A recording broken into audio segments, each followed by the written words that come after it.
نبی پاک صلی اللہ علیہ وسلم کی ذات اقدس پر سلام، جو اللہ کی عطا سے حاضر بھی ہیں، ناظر بھی ہیں اور غائب بتانے والے بھی ہیں۔ جو مسلمان کا اصول ہے وہ یہ ہے کہ جب کسی غیر مسلم کا کوئی دعویٰ سنے اور اگر وہ دعویٰ جھوٹا ہے تو پھر اس کو جو ہے اصولوں کے تحت اس دعوے کو سامنے رکھیں اور پھر بتایا جائے کہ یہ جھوٹ پہ کیسے مبنی ہے دعویٰ ہے۔ تو صرف یہ کہہ دینا کہ ہم کافر کے یا قادیانیوں کے کسی ماخذ کو نہیں مانتے، یہ طریقہ مسلم نہیں ہے۔ طریقہ مسلمان کیا ہے یہ آپ دیکھ لیں، اور ہاں طریقہ حقیقی عاشقان رسول صلی اللہ علیہ وسلم کا کیا ہے یہ آپ دیکھ لیں۔ یہاں آپ جو تصویر دیکھ رہے ہیں اس میں لکھا ہوا ہے قائد اعظم کی لندن سے واپسی کے لیے تحریر۔ 1931 میں قائد اعظم محمد علی جناح کانگریس میں شامل ہندو ذہنیت رکھنے والے علماء کے رویہ سے مایوس ہو کر ہمیشہ کے لیے انگلستان چلے گئے۔ ایسے وقت میں مرزا بشیر نے جماعت قادیانی اس معاملے کی نزاکت کا احساس کرتے ہوئے لندن مشن کے امام مولانا عبد الرحیم صاحب درد کے ذریعے قائد اعظم کو واپس ہندوستان آ کر مسلمانوں کی سیاسی قیادت سنبھالنے کی تحریر فرمائی۔ یہ کوشش کامیاب ہوئی۔ اس کا اعلان قائد اعظم نے جماعت احمدیہ کے مرکز بیت الفضل لندن میں خطاب کرتے ہوئے ان الفاظ میں فرمایا: امام یعنی فضل جماعت کے لندن کی مسجد کے امام کی جو تبلیغ ہے اس کے لیے میرے پاس کوئی آپشن، کوئی راستہ نہ چھوڑا کہ میں ہندوستان واپس نہ آؤں۔ اس واقعے کا ذکر کرتے ہوئے پاکستان کے ممتاز صحافی جناب میم شیم لکھتے ہیں جو یہ مسٹر لیاقت علی خان اور مولانا عبد الرحیم درد ہی تھے جنہوں نے مسٹر محمد علی جناح پر زور دیا کہ وہ اپنا ارادہ بدلیں اور وطن واپس آ کر قومی سیاست میں اپنا کردار ادا کریں۔ پاکستان ٹائمز 11 ستمبر 1981 صفحہ 2 کالم 1۔ سب سے پہلی بات تو یہ کہ 1931 میں جو ہے وہ مولوی کیا جو درد ہے ان کا عبد الرحمن وہ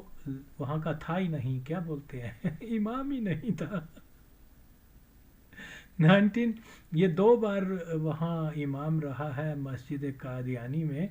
ایک بار 1924 سے لے کے 28 تک اور دوسری بار جو ہے وہ 1934 سے لے کے غالباً 38 تک۔ یہ کتنا بڑا جھوٹ ہے قادیانیوں کا کہ جس کے متعلق بات کر رہے ہیں کہ وہ اس وقت امام تھا، وہ اس وقت امام تک نہیں تھا۔ یہ جھوٹ کی گرفت مسلمان ایسے کرتے ہیں۔ سن لو کیا نام ہے اس کا، محمود زاہد محمود مفتی، یہ طریقہ ہوتا ہے کفار کے جھوٹ کو ایکسپوز کرنے کا۔ اوکے، ہاں جو تم کہتے ہو قادیانی کے ماخذ کو نہیں مانتے، تو پھر بتاؤ کہ جناب کیسے تم ثابت کرو گے لاہوریوں کے اس دعوے کو اس نے نبوت کا دعویٰ نہیں کیا تھا، کیسے کرو گے؟ تو بہرحال یہ چیزیں جو ہیں ہمیں سمجھنے سے تعلق رکھتی ہیں، اس لیے میں مسلمانوں سے ریکویسٹ کرتا ہوں وہ ان مولویوں کے پیچھے نہ جائیں، یہ قادیانیوں کے گماشتے ہیں اور قوم کو گمراہ کرتے ہیں۔ یہ طریقہ ہے۔ میں آگے مزید بھی اس کے اوپر ویڈیو، اگرچہ میری طبیعت ٹھیک نہیں لیکن کسی نے مجھ سے کہا تھا کہ آپ اپنی اوپینین دیں، میں نے قادیانیوں کے، لبرلز کے اور نام نہاد دانشوروں کے اس دعوے پہ کہ کیا بولتے ہیں قادیانی جماعت نے جو ہے اس کو کانی یعنی اس کو بھیج دیا تھا ہندوستان میں جا کے، یہ کمپلیٹ جھوٹ ہے۔ اس کی میں مزید ویڈیوز بھی بناؤں گا لیکن یہ بھی تعارفی ہے۔ تو ایک بات کلیئر ہو گئی، قادیانی جھوٹ بول رہے ہیں اور یہ ہوتا ہے طریقہ۔ دیکھیے یہی درست طریقہ ہے کہ آپ قادیانیوں کے اپنے ماخذ سے ان کے دعووں کو جھوٹا ثابت کریں۔ دیکھیے جب بھی کوئی مولوی قادیانیوں کے خلاف بات کرتا ہے تو وہ کسی نہ کسی سینس میں اس کا ضرور جواب دیتے ہیں، اس کو ضرور کاؤنٹر کرتے ہیں، لیکن میری سینکڑوں ویڈیوز آپ کے سامنے ہیں، میں نے جتنے بھی دعوے کیے ہیں جو بھی، اس میں سے کبھی بھی کسی قادیانی نے آ کر یہ نہیں کہا، چیلنج نہیں کیا میری بات کو، کیونکہ میں نے ان کے اپنی چیزیں جو ہیں ان کے سامنے لا کر رکھ دی ہیں۔ اب اس میں ان کے پاس دو چوائسز ہیں، یا تو وہ اپنے قادیانی کو جو ہے سورس کو وہ قبول کریں کہ یہ شکست خوردہ ہیں، انہوں نے جھوٹ بولا ہے اور آغا وسیم درست کہہ رہا ہے، یا دوسرا یہ ہے کہ وہ جب اس سچ کے اوپر قائم ہو جائیں گے، اگر اللہ ان کی مدد فرمائے گا تو وہ پھر قادیانیت کو چھوڑ دیں گے۔ بہرحال یہ بہت ساری میرے پاس مثالیں ہیں، جیسے اب یہ دعویٰ انہوں نے کیا کہ 1931 میں وہ مولوی کے کہنے کے اوپر مرزا نے کہا جماعت کے مولوی کو کہ محمد علی جناح کو کہو کہ وہ واپس آ جائے اور واپس آ کے مسلمانوں کی رہنمائی کریں، تو جب وہ واپس آیا تو یہ سارا کریڈٹ قادیانی جماعت کو جاتا ہے۔ چلے ایسا ہی اگر تھا تو پھر مجھے آپ بتائیں کہ جو بہت وائٹل انتخابات تھے 1936-37 کے ہندوستان میں، اس میں جو ہے قادیانی جماعت نے مکمل طور پر یونینسٹ پارٹی کا، جناح کی پارٹی کا تو انہوں نے ساتھ نہیں دیا۔ یونینسٹ پارٹی کا خلاصہ یہ ہے کہ اس میں جو بھی مسلمان ناموں کے لوگ تھے وہ 90-95% they were all قادیانیز۔ تو اس لیے یہ انہوں نے پورے پنجاب میں کسی بھی جگہ 1937 کے الیکشنز میں جو ہے وہ مسلم لیگ کی نہیں بلکہ اپنے لوگوں کی حمایت کی ہے، اور جن جن علاقوں میں بہت زیادہ اکثریت قادیانیوں کی تھی وہاں انہوں نے اپنے کینڈیڈیٹ قادیانیوں کے کینڈیڈیٹ رکھے ہیں، جماعت قادیانی کے نام سے، نہ کہ مسلم لیگ کے نام سے، نہ کہ دیکھیے جی یہ پھر یہی قادیانیوں کا حوالہ قادیانیوں کے سامنے آپ دیکھ لیں، یہ الفضل کا آپ تراشا دیکھ رہے ہیں، اس میں کیا لکھا ہوا ہے، مورخہ 24 نومبر 1936، فخر وطن، سنیں کیا کہہ رہے ہیں، فخر وطن جواہر لال نہرو کا خیر مقدم، نیشنل لیگ سونگڑا کی طرف سے۔ نیشنل لیگ یہ ہے وہ قادیانیوں کی ایک سمجھ لیں سیاسی جماعت یا جو بھی تھی۔ خیر پوری خبر کچھ اس طرح سے ہے کہ پنڈت جواہر لال نہرو آل اڑیسہ کانگریس کے پروگرام کے مطابق صرف 2 دن کے لیے ہمارے علاقے میں تشریف لائے اور سالہ پور میں صرف نصف گھنٹہ ٹھہرے، باوجود وقت کی تنگی کے نیشنل لیگ کے ممبروں کو انہوں نے ملاقات کا موقع دیا اور نیشنل لیگ نے چند مختصر الفاظ میں ایڈریس پیش کیا، جس کے جواب میں جناب پنڈت صاحب اور دیگر حاضرین نے مجلس نے بہت محبت اور اخلاص کے ساتھ شکریہ ادا کیا۔ خاک سار سید اختر احمد آمدی، صدر نیشنل لیگ سونگڑا کٹک۔ اب آپ دیکھ لیں یہ کسی مسلمان کا ریفرنس نہیں ہے، یہ قادیانیوں کا ریفرنس ہے کہ ایک طرف وہ جھوٹا دعویٰ یہ کر رہے ہیں کہ کانگریس کا مقابلہ کرنے کے لیے ہم نے قائد جناب محمد علی جناح کو کہا کہ وہ ہندوستان آئے اور اس کے اوپر وہ آ گیا، اور جب کروشل الیکشن ہو رہے ہیں تو اس میں وہ سپورٹ کس کی کر رہے ہیں، اور اس کس کو فخر وطن کس کو کہہ رہے ہیں، محمد علی جناح کو نہیں، پنڈت نہرو کو۔ تو ان کا جھوٹ، اچھا میرے پاس اور بھی حوالے ہیں جو یہاں میں اس وقت نہیں لگا رہا، کہ یہ نہرو جو ہے اسی زمانے میں وہاں آیا، کیا بولتے ہیں لاہور کے، تو ساری جماعت قادیانی جو ہے وہ اس کو ریسیو کرنے لاہور پہنچ گئی۔ اب آپ مجھے بتائیں کہ ان کا جھکاؤ کدھر تھا۔ اب آپ یہ اس میں کیا بولتے ہیں ثاقب زیروی کا بھی سن لیں کہ میم شیم جو تھا وہ کتنا بڑا مرزائی تھا، اور میم شیم جو ہے وہ ڈسٹنس ریلیٹیو بھی تھا ضیاء الحق قادیانی کا، تو I think he was also from Jalandhar. تو خیر بہرحال تو یہ فیکٹس دیکھیے کہ قادیانی کس طریقے سے تاریخ کو مسخ کرتے ہیں۔ آج جو لوگ ہیں ان کے لبرل ہیں یا مولوی ہیں، اسی چیز کو دہرا کے پاکستان کے اندر حقیقی طور پہ تاریخ کو مسخ کر رہے ہیں۔ اور الزام لگا دیتے ہیں مولویوں کے اوپر. شیم. بہرحال انشاءاللہ میں اس کے اوپر اور بھی کام کروں گا، اب اور بھی ویڈیوز بناؤں گا، لیکن یہ مختصر میری وہ ویڈیو ہے، لیکن سبجیکٹ بڑا اہم ہے. اس کے اوپر سچائی جاننا ہر مسلمان پاکستانی کا جو ہے وہ فرض بھی ہے، اور وہ سمجھے تاکہ سچ اور جھوٹ کا جو ہے موازنہ ہو سکے. بقول ان کے کہ جناح کو ہم نے ہندوستان بھیجا، تو پھر 1936 میں جو ہے وہ انہوں نے یونینسٹ پارٹی کی حمایت کیوں کی؟ کیونکہ یونینسٹ پارٹی زیادہ تر کیا 90-95% سارے قادیانی تھے، لیکن انہوں نے مسلم لیگ کی تو انہوں نے سپورٹ نہیں کی. جھوٹ ہے یہ. بہت ساری چیزیں جو ہیں پاکستان کی تاریخ میں قادیانی منشا کے مطابق لکھی گئی ہوئی ہیں، جس کو لبرل اور آج کے جو دین فروش صحافی ہیں یا ملا ہیں، یہ ایک اپنے اپنے رنگ میں جو ہے وہ بیان کرتے ہیں. تو یہ بنیادی چیز یہ ہے کہ فیکٹس کو جاننے کے لیے آپ کو اس وقت کے قادیانی سورس میں جانا پڑے گا، کیونکہ یہ بہت بڑا ایک ایونٹ ہے یا ایک بہت بڑا واقعہ ہے کہ اتنا کروڑوں مسلمانوں کا لیڈر محمد علی جناح جو ہے وہ ایک قادیانی کے کہنے کے اوپر وہ لندن سے وہاں آ گیا. اوکے، اگر واقعی ایسی بات ہوئی ہوتی تو اس زمانے میں جو ان کے رسائل تھے یہ اس کو بڑا ہائی لائٹ کرتے، لیکن یہ نہیں کیا گیا کیونکہ ایسا واقعہ نہیں ہوا. اور جو ان کی آئی تھنک والیوم 5 جو ہے ہسٹری آف قادیانیہ احمدیہ کی، آپ وہاں پر جا کر آپ دیکھیں گے تو آپ کو معلوم ہوگا کہ وہ 1931 کے کسی بھی چھوٹے چھوٹے ایونٹ کو انہوں نے قادیانیوں نے اس میں مینشن کیا ہوا ہے، لیکن ایک لفظ بھی نہیں ہے 1931 کا کہ جس میں انہوں نے یہ کہا ہو کہ جناب جناح جو ہے وہاں گیا اور اس میں نے جا کے اس کے کہنے کے اوپر وہ وہاں آیا. حالانکہ یہ تو بہت بڑی ایک بات ہے کہ اتنا بڑا لیڈر جو ہے وہ قادیانیوں کے کہنے کے اوپر آیا. اور یہ جو بھی چیزیں انہوں نے ایڈ کی ہوئی ہیں، یہ اصل میں تاریخ کو مسخ کرنے کے لیے پورے اسٹیٹ کے سورسز کو استعمال کیا گیا ہوا. اور پھر ان کے یہ جو لونڈے وونڈے ہیں لبرل وغیرہ،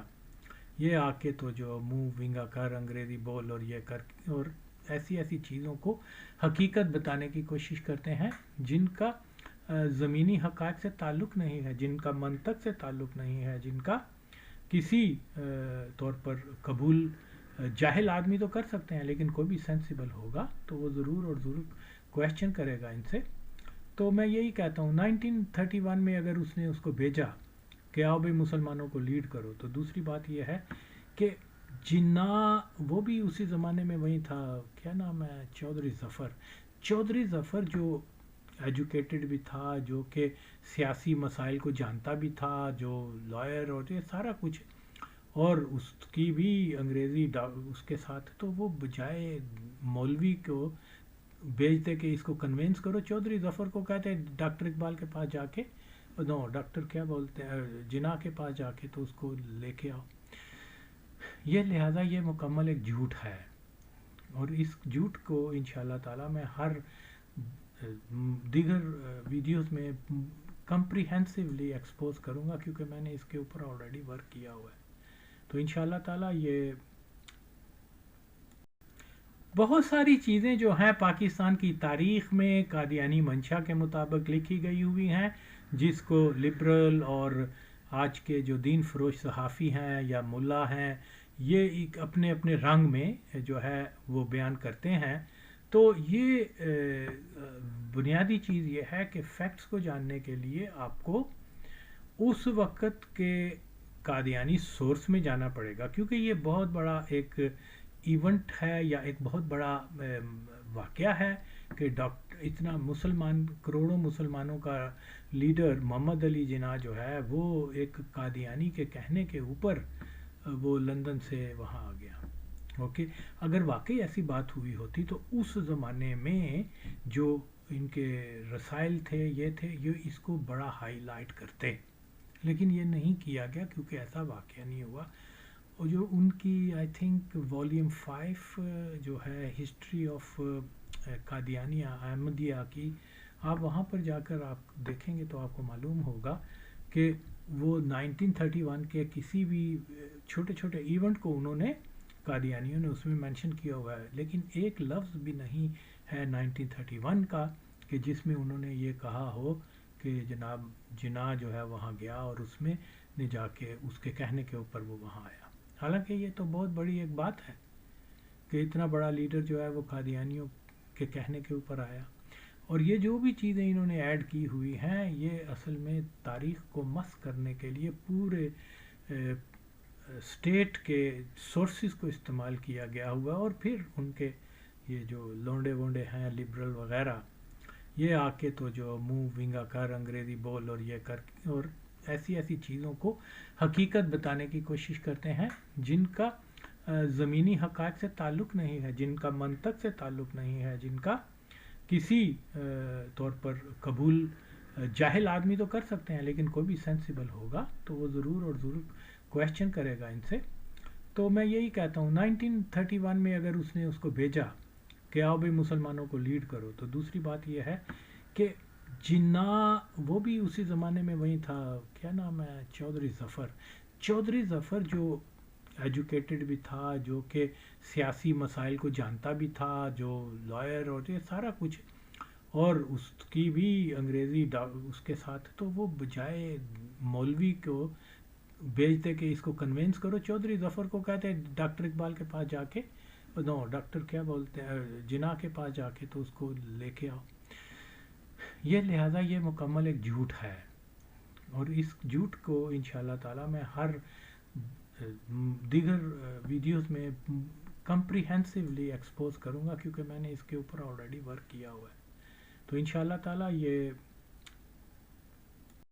بقول ان کے کہ جناح کو ہم نے ہندوستان بھیجا، تو پھر 1936 میں جو ہے وہ انہوں نے یونینسٹ پارٹی کی حمایت کیوں کی؟ کیونکہ یونینسٹ پارٹی زیادہ تر کیا 90-95% سارے قادیانی تھے، لیکن انہوں نے مسلم لیگ کی تو انہوں نے سپورٹ نہیں کی۔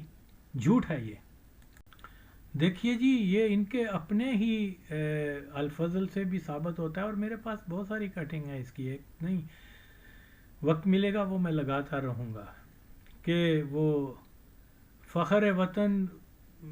جناح کے مخالف نہرو کو کہہ رہے ہیں، اس کا خیر مقدم کر رہے ہیں، اس کی الیکشن کمپین کر رہے ہیں۔ یہ جو نومبر 1936 کا پیریڈ ہے، یہ ایک الیکشن کمپین تھی 1936-37 کے الیکشنز کی۔ سو اب آپ اندازہ لگائیں کہ جناح کو تو وہ فخر وطن نہیں کہہ رہے نا، تو اس کا مطلب کیا ہے کہ یہ صرف اور صرف اگر انہوں نے ہی انہی کے کہنے کے اوپر انہی کے تعاون سے جناح واپس آیا تھا مسلمانوں کو لیڈ کرنے کے لیے، تو یہ پھر فخر وطن پنڈت نہرو کو کیوں کہہ رہے ہیں؟ سپورٹ اس کی کیوں کر رہے ہیں؟ جناح کی کریں جن کے کہنے کے اوپر وہ وہاں آیا۔ تو خیر اس کا مزید حوالہ بھی میں آپ کے سامنے پیش کر رہا ہوں، آپ دیکھیں جھوٹ جو ہیں وہ، اور ان کے پھر یہی ہے، ان کے جھوٹ پکڑنے کا سب سے مؤثر ہتھیار یہی ہے جو افیکٹو بھی ہے، کہ کوئی بھی قادیانی جو ہے، آج مجھے بتایا کئی لوگوں نے جو نیو جنریشن آف قادیانیز ہیں، وہ کہتے ہیں یار آغا وسیم جو باتیں کرتا ہے، زبان اس کی گندی ہے یہ ہے، لیکن بڑے سالڈ ریفرنس دیتا ہے۔ ہو سکتا ہے اللہ مطلب میرے وسیلے سے یا میری بات کے، میں تو کچھ نہیں، لیکن بہرحال ہو سکتا ہے کہ سچ سن کر فیکٹ جان کر نئی نسل کے قادیانی جو ہیں وہ مور مہارا ہو جائیں، واپس دین میں آ جائیں، کیا پڑھ۔ لیکن اگر ہم اپنے سورسز سے چیزوں کو بتاتے جائیں گے، قادیانی جو بچے ہیں، جو چھوٹے ہیں، جو نئی جنریشن ہے، وہ تو یہ کہیں گے کہ ملا جو ہے وہ کیا اینٹی قادیانی جو ان کا بیانیہ ہے وہی وہی بتا رہے ہیں، اور مولوی جھوٹ بولتے ہیں، یہ بول دیٹ۔ تو ان کو جھوٹا ثابت کرنے کا سب سے بہتر مؤثر طریقہ اور اسلامی طریقہ بھی یہی ہے، جس کو مولوی ڈینائی کرتے ہیں، کہ آپ کافر کی بات کو سنو، اس کو جھوٹا ثابت کرنے کے لیے اپنی دلیل دو۔ تو یہی ایک بات ہے۔ بہرحال مزید آپ دیکھ سکتے ہیں کہ میں نے اور بھی اس کے اوپر کیا ہے، وہ بھی آپ سنیں، اور پھر میں آخر میں اس میں وہ لگا دوں گا کہ ثاقب زیروی جو ہے وہ میم شیم جس کے سورس سے یہ بتا رہے ہیں، اس نے اور بھی چاند ایک وہ مشتاق نہ ہو کیا بٹالوی، اجاز بٹالوی کا بھائی جو تھا وہ بھی قادیانی فیملی ہے، انہوں نے بھی اس قسم کے ریفرنس دیے ہوئے ہیں. تو یہ جتنے بھی ریفرنس دیتے ہیں یہ ان لوگوں کے ہیں جو قادیانی ہیں، جو پاکستان بنایا ہی مرزائیوں نے ہے، جو آج کے لبرل وغیرہ مزمل شاہ اور ادرس جو ہے وہ جھوٹ بول رہے ہیں اور میری بات کا تو جواب بھی نہیں دیتے. تو اسی طریقے سے یہ بات جو ہے وہ سمجھنا بہت ضروری ہے. آئے یہ پہلے کسر خلافت کی بات ہے، حضور وہ جالی کی چٹنی چڑھا رہے تھے کہ آواز دی ساکے بات سنو، ہم پھر بھاگے ہوئے گئے. تم گھبرا تو نہیں گئے؟ نہیں تم بہت جلد بری ہو جاؤ گے. تو میں نے کہا حضور گھبراہٹ کیسی، ہم نے کون سا قصور کیا ہے؟ تو ایسی تو چیزیں آتی رہتی ہیں جاتی رہتی. میم شین اس بات پر کچھ متردد سے تھا. راستے میں اس نے کوئی بات نہیں کی. جب ہم سونے لگے تو کہنے لگا بات یہ ہے کہ بری تو اب ہو جائیں گے ہم، لیکن 3.5 سال کے بعد ہوں گے. میں نے کہا 3.5 سال کیوں؟ بھٹو کا کہ لگا بھائی 150 گواہ اس نے دیا ہے، اس میں وزیر اعلیٰ، انسپیکٹر جنرل، ان کی تو تعمیری 2 سال میں نہیں ہوگی. پھر ہمارے گواہ جائیں گے، پھر بحث ہوگی، پھر فیصلہ ہوگا نا. معلوم ہوتا ہے حضرت صاحب کو جوڈیشل پروسیڈنگ سے واقفیت نہیں ہے. میں نے کہا اس بات سے میں اتفاق نہیں کرتا، اس لیے کہ ہمارا یہ خلیفہ تو قید بھی رہا ہے بھائی. تو میم شین صاحب چپ ہو گئے، بالکل بولے ہی نہیں ساری رات. صبح تک وہاں سرگودے پہنچنے تک انہوں نے کوئی بات مجھ سے نہیں کی اس موضوع پر. وہاں ہم گئے تو میں نے کہا بھائی میں کھڑا ہوتا ہوں، میاں صاحب آپ ذرا بار روم کا چکر لگائیں. دوستوں کو پتہ تو چلے یار انہوں نے ہماری بڑی خدمت کی پچھلی دفعہ. تو وہ جناب اتنے میں کو 15-16 وکیل وہاں کے آ گئے، جن میں سے میں کسی کو نہیں جانتا تھا، کیونکہ میرا معمول یہ تھا کہ میں سرگودے مشاعرے پہ جاتا تھا، رات کو مشاعرہ پڑا اور رات ہی کے بس پہ آ گیا، کیونکہ اگر اگلے دن ٹھہریں تو وہ دن ضائع جاتا ہے. تو وہ انہوں نے آ کے مجسٹریٹ سے کہا جناب ہم ثاقب صاحب کی اور میم شین صاحب کی دعوت کرنا چاہتے ہیں چائے وائے کی، آپ 12 بجے کے بعد سنیں. تو وہاں ہم پہنچے بار روم میں، وہاں کوئی